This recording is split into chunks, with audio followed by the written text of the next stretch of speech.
তিতিন আজকে একটা জিনিস বানাবে যার ভিডিও আমাকে করে দিতে হবে। আর যেটা বানাচ্ছে সেটা ওর খুব ফেভারিট এবং ছোট্টবেলা থেকে ও এটা বানায়। 500 গ্রামের মতো মাখন ও এখন থাসছে। আগে ছোট্টবেলায় এই ছোট ছোট হাতে ওই কেক বানাতো, অনেক ছোট থেকে ও কেক বানায় এবং কেক বানাতেও ভীষণ ভালোবাসে। তো এটা বানাচ্ছে ফ্রুট কেক। তো ফ্রুট কেক যাই করতে হয় পুরোটা হাতেই করতে হয়। আমার মজাই লাগে। হ্যাঁ, ওকে একটু হেল্প করতে হয়, নাহলে রান্নাঘরটা এত নোংরা করে যে বলার কথা নয়। ওর মনে হয় ও যেন সব একাই করে ফেলবে, ওর কাউকে লাগবে না। এই চিনিটা পুরো গ্রেড করা ছিল, মানে গ্রেড বলতে মিক্সিতে পেস্টের মতো করা ছিল। তো সেটা গুঁড়ো করা হয়েছে। ডিম এখানে 10টার মতো ডিম লাগবে। তো 10টা ডিম ফাটানো হয়েছে। সবটা ও নিজে হাতে এটা করবে। এটাতে ও টায়ার্ডও হয়ে যায়, যেহেতু কড়াইটা ওর শরীরের তুলনায় ভীষণই বড় কড়াই। তাই তবু নিজে হাতে এটা করতে ভালোবাসে, খুবই ভালোবেসে। ও কেকটাও খুব ভালোবেসে বানায়। আর ময়দাও দিয়ে দিয়েছি, এখন ময়দা দিয়ে দিয়েছি। ও সাথে বন্ধুদের এসএমএসও চলছে যে আমি কেক বানাচ্ছি দেখ। আর এই এত যে সব ফ্রুটসগুলো দেখছো তোমরা, এই ফ্রুটসগুলো কিন্তু 24 আওয়ার্স ওয়াইনে ভেজানো ছিল। তারপর এগুলো ছেঁকে নিয়ে এই যে যেটা বানানো হয়েছে ময়দা দিয়ে তার মধ্যে ঢেলে দেবে।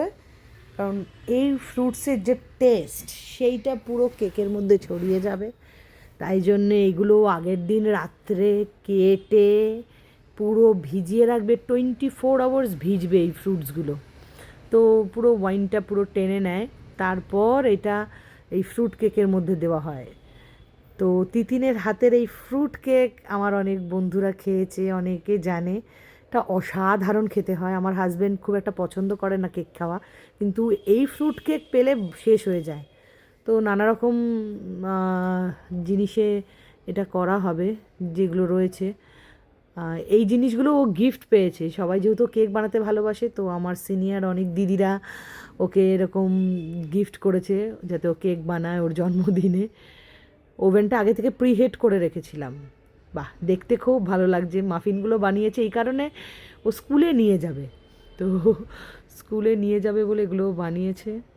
আর এটা এত হিট হয়ে থাকে, গ্লাভসটা পরে থাকতেই হয়।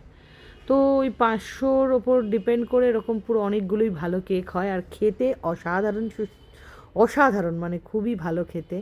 মানে ও বানাচ্ছে বলে বলবো না, মানে নিজেও খেতে ভালোবাসি আর খেতে খুব সুন্দর হয়। তো তিতিন, বাবা সবটা বানিয়ে ফেলেছিস তো মা? হ্যাঁ, দারুণ হয়েছে, খুব সুন্দর হয়েছে মা, খুব সুন্দর হয়েছে। ঢং দেখো, কেকগুলো বানিয়ে ঢং দেখো। এটা ওকে আমার একজন বান্ধবীর দিদি ওকে শিখিয়েছে, এবং সেটা ফোনে এবং বাড়িতে এসেও শিখিয়েছে। ও কিছু ভুলে গেলেই তাকে ফোন করে। থ্যাংক ইউ কবিতা দি, এই ছোট বয়সে যে ও এত সুন্দর ফ্রুট কেক বানাচ্ছে সেটা শুধুমাত্র তোমার জন্য।